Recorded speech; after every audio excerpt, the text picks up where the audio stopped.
adik-adik semua, kita berjumpa lagi di acara Aku Istimewa.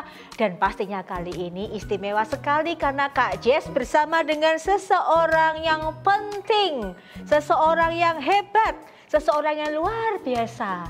Yaitu kamu kakak, betul. Betul. Iya. Itu apa sih?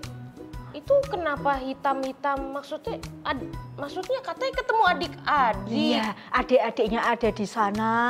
Adik di sana, kita di sini gitu loh kakak.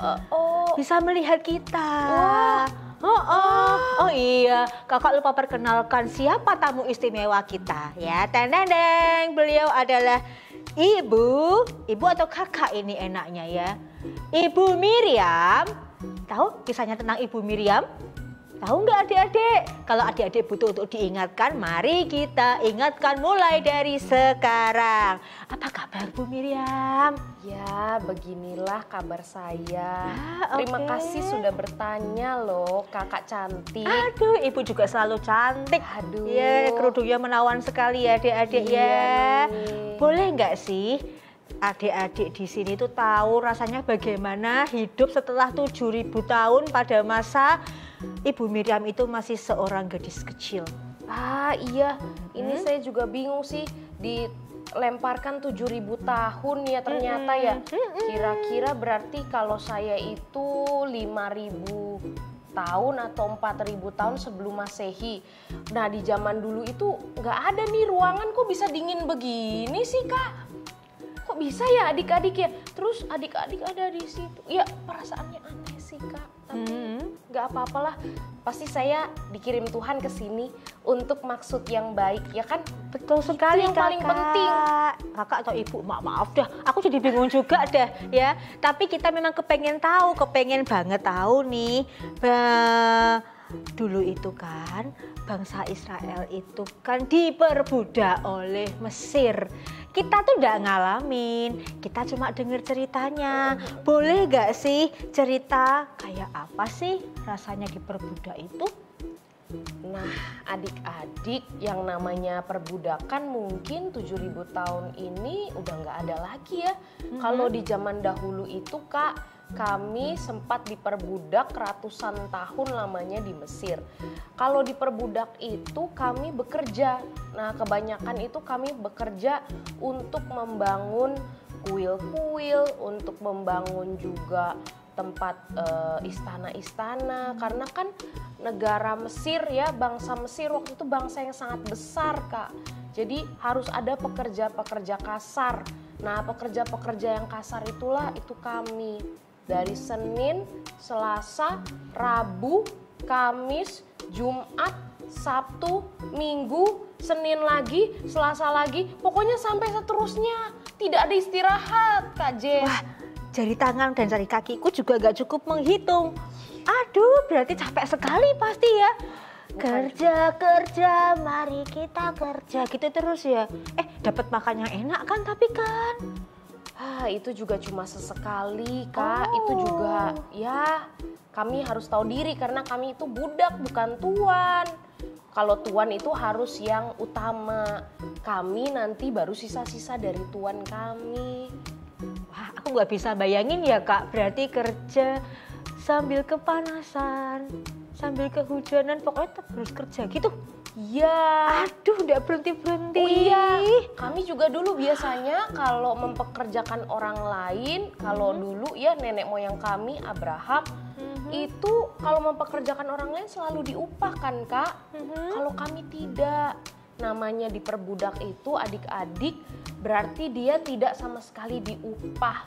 Jadi harus bekerja terus untuk tuannya, bukan untuk dirinya sendiri. Untung sekarang nggak kayak gitu lagi ya.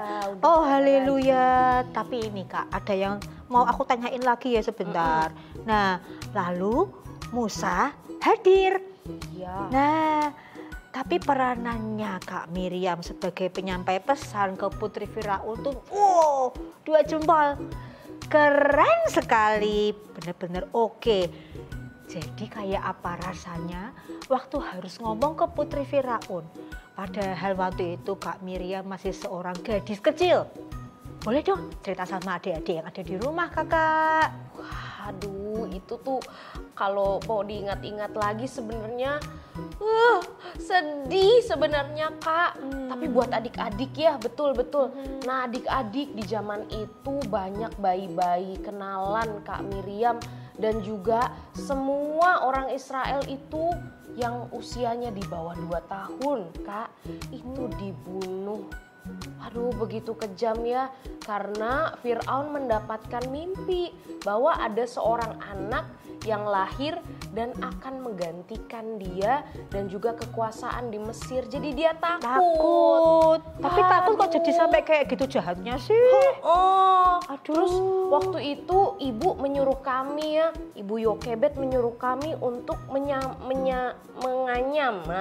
Menganyam dari tumbuh-tumbuhan, lalu itu dari tanah liat kami bentuk belak bawahnya dan kami berdoa kepada Tuhan. Tuhan, semoga ini bisa menyelamatkan adik kami Musa.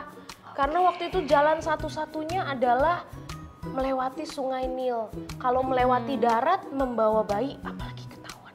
Dia bisa menangis, adik kita kan kalau bayi suka menangis ya Kak.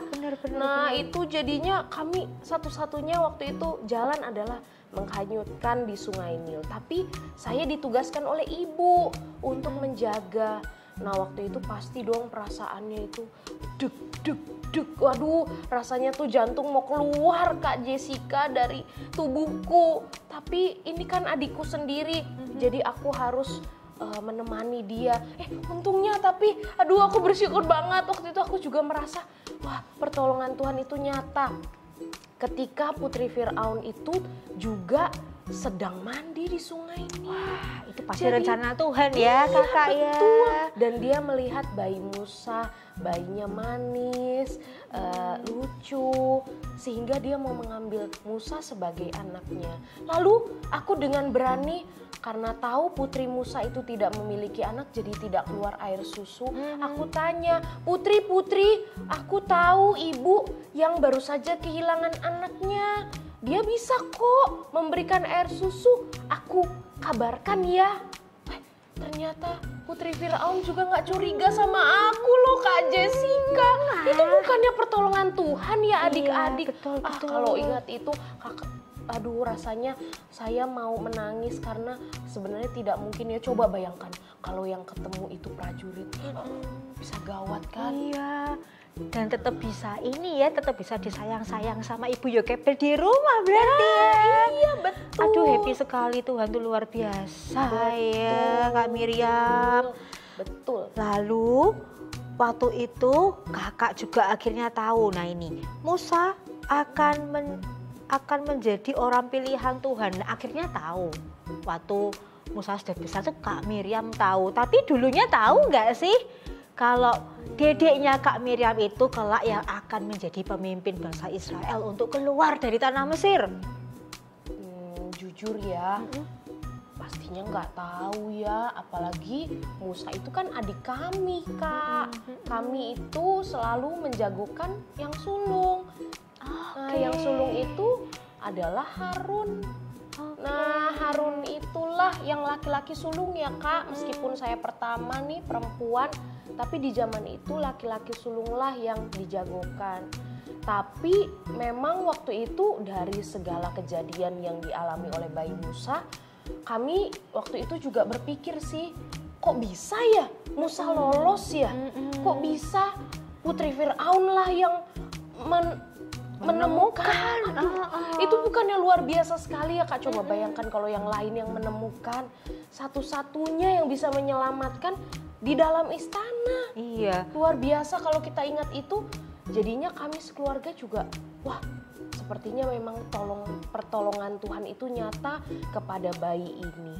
Jujur saja kami tidak tahu bahwa bayi ini lah yang akan menjadi seorang Musa yang mengeluarkan kami dari bangsa Mesir yang sudah ratusan tahun memperbudak kami. Mana tahu. Iya, kok aku pikir keren sekali ya kakak. 1, Musa selamat. 2, Musa diasuh oleh putri Firaun.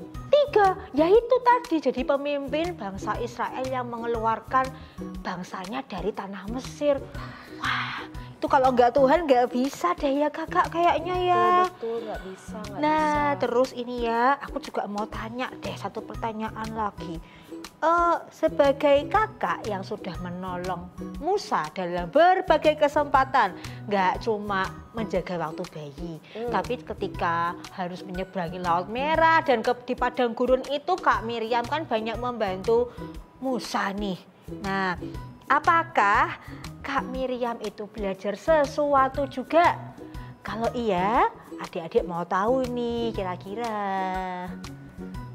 Dari sosok Musa adikku itu aku belajar banyak Kak Jessica. Yang pertama, ternyata Tuhan memakai kita dalam segala kekurangannya. Saya punya kekurangan, saya perempuan waktu itu, lalu juga dari bangsa Israel, tapi Tuhan pakai untuk menjaga adik saya.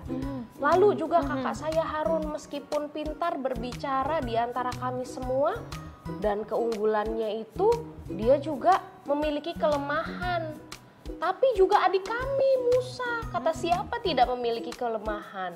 Jadi kalau Musa itu seringkali digambarkan sebagai sosok yang sangat rendah hati, lalu juga lembut hatinya.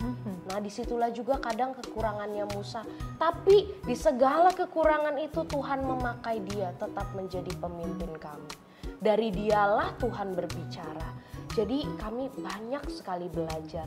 Lalu juga tentang bagaimana satu orang memimpin ribuan massa. Iya loh, itu keren sekali loh. Ternak-ternak banyak sekali. Nah, itulah Kak Jessica, kami belajar bahwa ternyata kepemimpinan Musa itu tidak terlepas dari juga tua-tua Israel, dari Harun, dan juga saya dipercaya oleh Musa mengatur bangsa Israel yang banyak demikian. Meski memang bangsa Israel itu terkenal tegar tengkuk ya, baru beberapa hari berjalan, ribut lapar, ribut haus, ribut ingin makan lagi di Mesir, makan ini, makan itu. Padahal yang Tuhan berikan kepada kita adalah tanah terjanji, tanah Kanaan yang jauh melebihi bangsa Mesir. Jadi kami belajar banyak sekali dari sosok Musa. Juga perjalanan ini membuat kami belajar banyak tentang hidup kami. Waktu Kak Miriam cerita tentang Musa, terus kalau sudah mimpin bangsa Israel, aku malu loh Kak Miriam, karena aku juga sukanya kayak bangsa Israel. Dikit-dikit ngomel, dikit-dikit ngeluh, dikit-dikit marah. Aduh, itu aku banget. Nah, tapi puji Tuhan ya, Tuhan itu tetap mau sayang kita. Tuhan tetap mau pakai kita, meskipun kita itu tidak sempurna. Nah, ini tadi loh luar biasa ya. Jadi Musa itu ditolong oleh Tuhan. Tuhan yang besar ya, dan juga dipercaya untuk memimpin bangsa yang besar.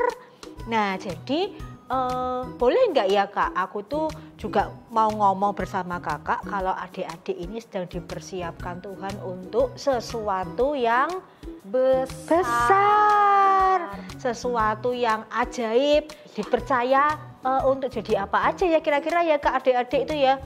Banyak mungkin ya Kak, dipercaya jadi seperti Kak Miriam, jadi seorang kakak. Atau dipercaya seperti Harun ya sebagai saudara yang baik. Lalu apalagi ya? Sebagai pemimpin sebagai yang pemimpin. Membebaskan. Siapa tahu betul ya, hebat ya adik-adik kita nih kalau ada satu yang menjadi pemimpin besar. Senang banget.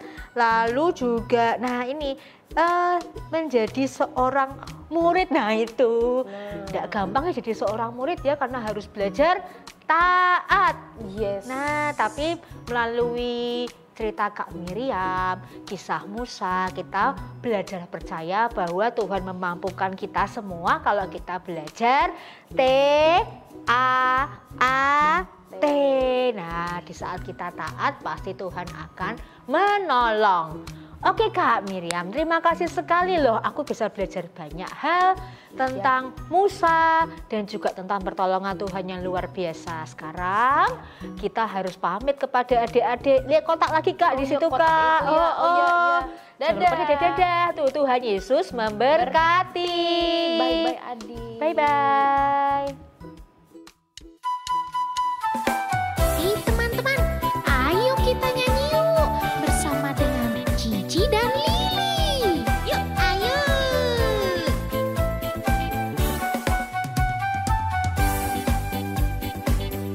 Telah lama ku cari-cari langkah hidup yang lebih pasti, hidup penuh kemenangan setiap hari. Suatu saat Yesus panggilku menjadi pekerja, melayani, jadi saksi bagi Dia. Bukan sembarang pekerja. Ya. Allahku luar biasa. Ya. Dia raja segala raja. Ya. Memanggilku menuai ladangnya, hanya anugerah semata. Ya. Aku dipakai olehnya. Ya. Sungguh sangat istimewa menjadi pekerja Kristus yang mulia. Asik-asik, satu lagi ya Li. Teman-teman ikut ya, biar meriah. Telah lama ku cari-cari langkah hidup yang lebih pasti, hidup penuh kemenangan setiap hari. Suatu saat Yesus panggil